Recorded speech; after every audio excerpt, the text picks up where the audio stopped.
Το σπήλαιο Περιστερώνας είναι ένα άλλο πολύ ενδιαφέρον σπήλαιο της περιοχής. Βρίσκεται στα βόρειο-ανατολικά από το σπήλαιο της Αλιστράτης.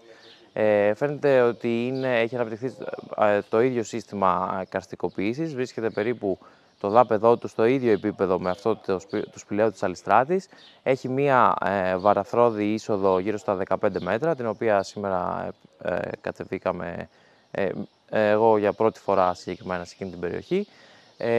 Αλλά έχει ένα πολύ μεγάλο ενδιαφέρον, γιατί φαίνεται ότι είναι ακριβώς στην ίδια διεύθυνση του σπηλαίου της Αλιστράτης.